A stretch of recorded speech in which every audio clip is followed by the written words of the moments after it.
Delhi pollution की बात कर रहे थे। हाँ। अगर हमें दिल्ली पोल्यूशन सॉर्ट करना हो आज Delhi as a pollution- scientist क्या करोगे आप? तो दिल्ली पोल्यूशन कैसे आता है, पहले तो मैं आपको डिटेल में बताऊं या आपको शॉर्ट में बताऊं? आप जैसे मन करे बताओ। चलो, सबसे पहले समझते हैं AQI क्या होता है, एयर क्वालिटी इंडेक्स मेजर कैसे होता है, क्योंकि उसी में लोगों का कन्फ्यूजन है। तो पहले समझना आवश्यक है। AQI मेजर होता है 6 चीज़ों से, ठीक है। PM 2.5 मैं आपको समझाऊंगा कौन क्या होता है। PM 2.5, PM 10 और 4 gases, nitrous dioxide NO2, SO2, sulphur dioxide, carbon monoxide और ओजोन। दिल्ली में पोल्यूशन, और इनमें सबका एक एक स्कोर बनता है, तो हर चीज़ का एक स्कोर बनता है। इस स्कोर का जो मोर और लेस जो मैक्सिमम होता है, जिसका परफॉर्मेंस सबसे खराब होता है, हेंस उसको हम AQI बना देते हैं। इसीलिए लिखते हैं PM 2.5 का AQI इतना है। सल्फर डाइऑक्साइड का AQI अलग होगा, लेकिन वो कम था, ये ज़्यादा था, तो AQI आपका ये वाला माना जाएगा। ओके। दिल्ली में ऑलमोस्ट फॉर एवर जो पोल्यूशन AQI खराब करने वाला एजेंट है, यानी AQI का इंडेक्स बढ़ जाता है, बढ़ाने वाला जो मैक्सिमम एजेंट होता है वो PM 2.5 है। उसका स्कोर सबसे खराब होता है। अब PM 2.5 कहाँ से आता है, और ये इसीलिए मैं आपको ये थ्योरी बता रहा था, बिकॉज कैसे पोल्यूशन होता है इंपॉर्टेंट है। सल्फर डाइऑक्साइड और nitrogen dioxide generally comes from जो इंजन्स होते हैं उनमें फ्यूल में जो पोल्यूटेंट होता है उससे, और सल्फर डाइऑक्साइड आता है पावर प्लांट से, जब कोल बर्न होता है तो बहुत ज़्यादा थर्मल प्लांट से आता है। ओजोन वगैरह तो खैर दिल्ली में इज़ नॉट द इशू।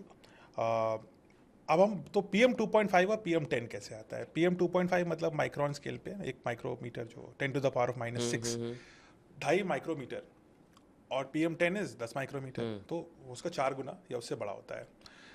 ये वाला कंस्ट्रक्शन से ज़्यादा आता है PM 10। अच्छा। बट PM 2.5 बहुत ही छोटा पोल्यूटेंट है और ज़्यादा खतरनाक भी होता है, और इसीलिए खतरा ज़्यादा हमारे यहाँ है। PM 10 से पोल्यूटेंट होता तो उतना नहीं होता, वो भी आपको बताता हूँ क्यों।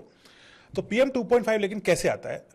More than half, 52 to 53% of PM 2.5 in Delhi happens due to vehicular pollution. गाड़ियों से आता है। ओके। So, ठीक है, अब हम पराली को बोल दें कि ये गड़बड़ है, पराली से भी आता है, लेकिन इतना नहीं आता है। इतना नहीं है। इतना नहीं आ सकता है वो। It is vehicle. मैं अगर स्टेटिस्टिकली 52% अगर व्हीकल से आ रहा है, तो फिर what walks like a duck talks like a duck is a duck. तो इट्स बेसिकली गाड़ियों से आ रहा है पोल्यूशन।